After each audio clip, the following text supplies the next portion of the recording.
It's another insane day in the world of Magic the Gathering. There has just been a massive leak of the upcoming Lord of the Rings set. Somebody got their hands on a whole bunch of collector booster boxes and has been cracking them like a fiend, which has led a number of people to ask, are the Pinkertons about to be sent back out to jam up somebody's hobbit hole? Magic. I am a wizard! History. I'm an old wizard! The magic historian. My bones hurt. Greetings, owners of fine luxury cardboard rectangles, my friends.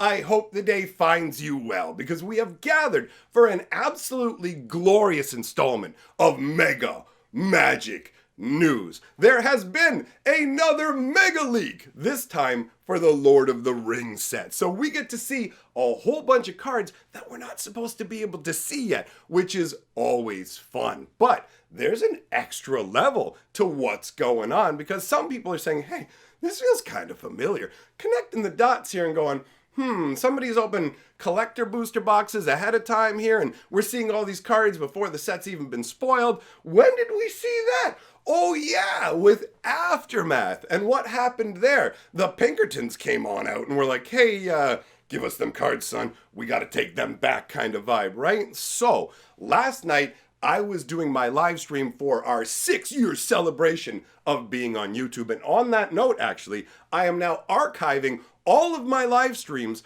over on my Hatcher YouTube channel. So you will never need to miss a single one going forwards. But last night, people started showing up in the live stream and going, hey, did you hear about the leak? And I was like, no, I haven't heard about the leak. And then other people said, what do you think about the possibility of this being another Pinkerton situation where they're sending their people out and going, hey, we're coming on down to the Shire. There and back again, but we're going back with the cards. Well, before we talk about that aspect, I want to look at the cards because they're a lot of fun. So we're going to dive in, taking a look at Prize Pig. This is a hilariously fun concept. I have a number of cards that tie into the Hobbit concept overall and bring a lot of fun flavor, a la the world of Lorwyn. A lot of Magic has some really heavy stakes and deep, intense characters, and you don't normally get this level of laid-back fun aside from goblins. You don't find this with a lot of other colors and creature types in Magic. So the Hobbits are a rare opportunity to have some real fun, and Prize Pig is a great example. 1 green and 1 for a 0/3. Whenever you gain life, you put that many ribbon counters on Prize Pig. Then, if there are more than 3 ribbon counters on the pig, you remove them and untap it. I guess if it's 3 or more, sorry, not more than 3. And then it taps for a mana of any color. So it's this silly little concept where this is literally my ribbon winning Prize Pig, and look at the size of the pig compared to the halfling walking along beside him. The whole rustic vibe. Just also look at the pace of the dude going along with this pig here. It's just this proud sort of, yeah, that's my pig, unless the pig is running away. I'm not 100% if the pig is actually trying to escape here, but the flavor on this is a lot of fun. And we have a number of cards that fall into this vein, but let's talk about something that's a little more serious and awesome. And that's Faramir, Steward of Gondor. This is a super flavorful card. 1 blue, 1 white, and 1 for a 2/2 legendary human noble. Whenever a legendary creature with mana value 4 or greater enters the battlefield under your control, you become the monarch. At the beginning of your end step, if you're the monarch, create 2 1/1 white human creature tokens. This is crazy to me. I mean, there's soldiers as well. This is a crazy concept where every turn it's just generating 2 dudes for you. Obviously, yes, you do need to obviously keep being the monarch, and if somebody else is the monarch, you're not going to get that bonus. But this is some serious power. But on top of that, the flavor is where it's a real win for me, right? Because Faramir was the second son of the dude who was in charge of taking care of Gondor, the steward of Gondor, who was essentially holding it for Aragorn. Yeah, listen to me talk about this and tell you like I know it when I can't even say the names right. This is like watching that Avatar, The Last Airbender movie, and they go, Ong. And it's like, did you just say Ong? Yeah, I swear to you, I knew about Lord of the Rings before today. So Aragorn, who is the rightful king of Gondor, right? You have Faramir, who goes through all of this crazy stuff. He's basically second fiddle to his brother. His dad is like, you don't even matter. He could have been Life's Not Faramir, but he didn't end up resenting his brother. None of that. Even when his dad was like, I'm going pyro on myself, Faramir just manned up through the whole thing. And then when it all happens and Aragorn shows up, he's like, bro, you're the rightful king. Basically wakes up, hey, whoa, it's the dude who needs to be in charge. Here you go. I cede my position to you, right? So it's an amazing concept. This guy is literally about recognizing the true monarch. And that happens to be you. How cool is that? Amagorm said so. Okay, anyways, let's move on to another card that's really cool from like a deep flavor perspective. And that's the Relic of Sauron. Look at this. It's his helmet. It's basically like his head. That's pretty epic, man. And I do love seeing like, we see Sauron depicted in other artwork as well. And I like seeing a piece of his armor just shown here, just hovering in the air. It's got a level of real menace to it, right? So it's a 4 casting cost artifact. Tap it to add 2 mana in any combination of red, black, or blue. 3 and tap it, draw 2 cards, then discard a card. Now this feels like a really solid mana rock for Commander. A lot of the ones that like you have ones that tap for 2 different colors of mana, but not that also let you filter your hand. Drawing 2 cards and then pitching one feels really strong to me. Maybe this isn't the level that Commander's at because I'm not always good at 100% like nailing power levels for Commander, but I really dig this. The flavor text says, while the power of Sauron grew, light and living things forsook his borders. Oh, Lord of the Rings is such a cool concept. The entire epic nature of Sauron, this basically he seems almost impossible to defeat. And the ones who are going to defeat him are these tiny little halflings that are just obsessed with their own comfort. Like take, for example, this card here, Banquet Guests, right? I love this card. This is so much fun. 1 white, 1 green, and X. Affinity for food. If you don't know what affinity is, it reduces the casting cost of the spell by 1 for everything it has affinity for. So in this case, for every food token you have out, or if you have like the Ginger Brute from Throne of Eldraine, then that counts and it reduces the cost of this spell by 1. So basically, for every food token you have out, you're going to get to make a 1/1 creature, not a 1/1 creature, but like the equivalent of it, right? Sorry, I think of this making 1/1s, but really what it does is it adds a bunch of +1s for each dude. My brain just has already turned it into its flavor where it's a bunch of individual hobbits coming in. So it enters the battlefield with twice X +1/+1 counters on it, and each food token draws in more and more hobbits. The flavor is awesome. The fact that they have this gigantic feast and then they come out as a squad, and the fact that you can sack food to make them indestructible. This is goofy and silly compared to your normal level magic. It's light in tone and it perfectly exemplifies what the hobbits are deep down in the heart of them. They care about having a comfortable life, friends, family, hearth and home, all that kind of thing, which is honestly, it really resonates with me as well. That whole, let me just chill out, have a good life and not have to deal with anything too crazy. So the biggest hero of the story rising from their ranks, it just feels so incredibly satisfying. And like I said before, we only really got a taste of this light and dark, really heavy level versus really light level in Lorwyn. So I'm happy to see it again. And it actually moves on into another hilarious card in the form of Rapacious Guest. This is awesome. 1 black and 2 for a 2/2 halfling citizen. She has menace, right? Whenever 1 or more creatures you control deal combat damage to a player, create a food token. She straight up steals food. That's how I read that. When it's like, yo, I came into your house and I took your loaf of bread, bro. I just love the vibe of it. Whenever you sacrifice a food, put a +1/+1 counter on rapacious guest. To me, that reads as whenever anybody eats food, she gets some of that food.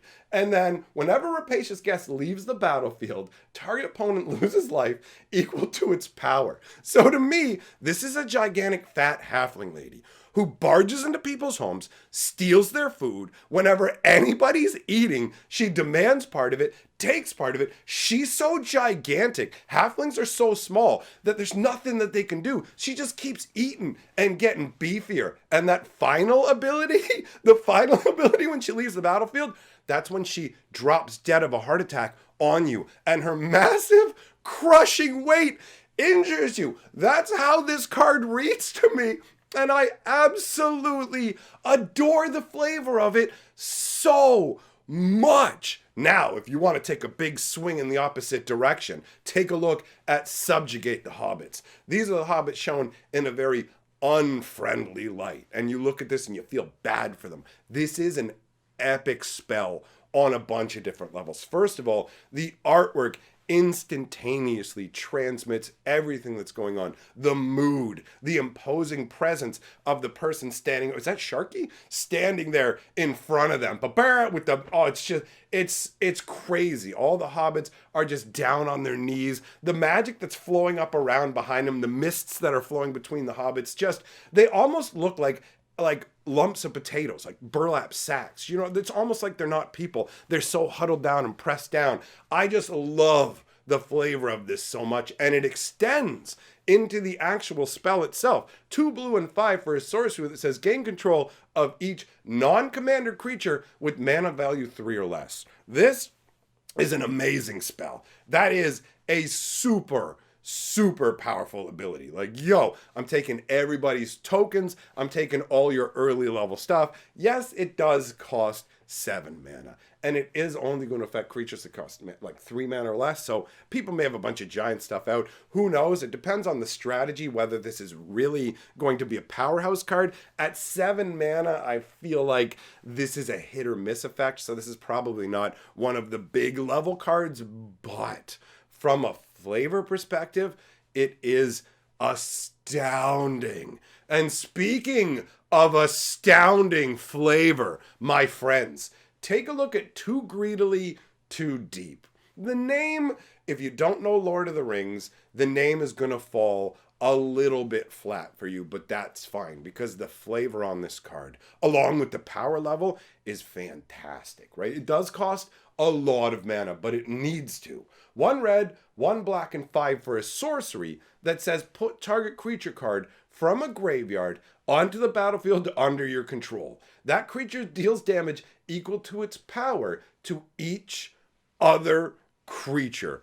This is mega epic. This is bring a dude back from a graveyard, anybody's graveyard, and if it's done right, wipe out every other creature on the board. That's amazing. You're not always going to get that deal, but you're probably always going to get an amazing deal with this card. Sure, it will hit your guys too. There is that sort of wanton destruction that goes along with it. Power is not without its price, but seriously, this is an epic level card. The idea behind this is that the dwarves, so greedy that they were mining ever deeper for riches, freed the Balrog, and you can see it coming back here, rising up out of the earth, gigantic flame whip and blade, so intimidating, so intense. What an amazing concept. The idea of bringing something back from the dead with such fury and rage and power that it lays waste to every living being. It's like,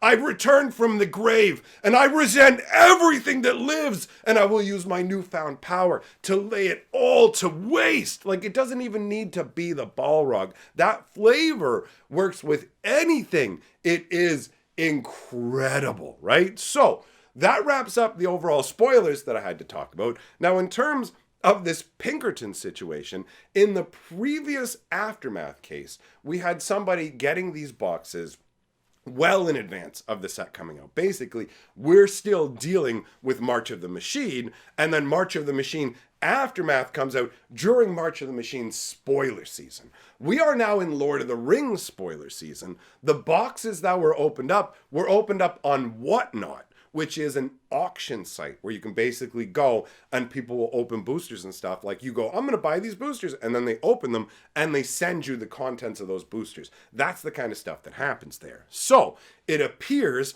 and this may not be 100% correct because you never know with the internet, but it appears what's happened is this is simply a matter of somebody got their shipment from Wizards of the Coast. They didn't abide by Wizards of the Coast's WPN rules or whatever it is that say, when you get our product, don't open it or show it off until spoiler season's done. So this is somebody who was supposed to wait till next week, basically, and just went, I'm just going to sell these packs online.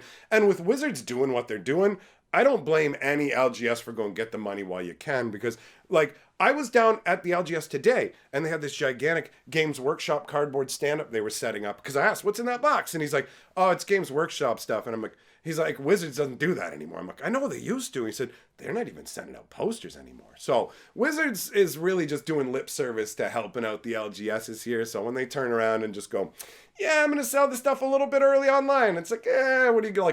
They're not shipping it out early. They're just opening it early. So they're not violating the rules about selling it. What are you going to do? That's the way it goes. So to me, this is not a situation where I see them Pinkertons coming on out. Now, if you missed yesterday's live stream, the 6-year celebration, you should check it out. But here's the thing. Don't bring your kids. And I really mean don't bring your kids. It doesn't mean if they're adults. Anybody under 40, don't watch this live stream. Also, don't bring your wives, okay? Because when they hear all the wonderful things I have to say, all this craziness that's going on in that live stream, they're all just going to show up. I don't have enough time to tell all your wives, no, I won't marry you. That's illegal here. If they ever change the laws and a harem is allowed, then come on back. But for now, keep your wives out of the live stream. The rest of you, come on over. I'll be live and streaming over there tonight as well, if I can keep my brain functioning, that is. Anyways, big shout out to all of my patrons. Thanks for supporting my channel. You guys are the best. I will see you all for the next video or in tonight's live stream.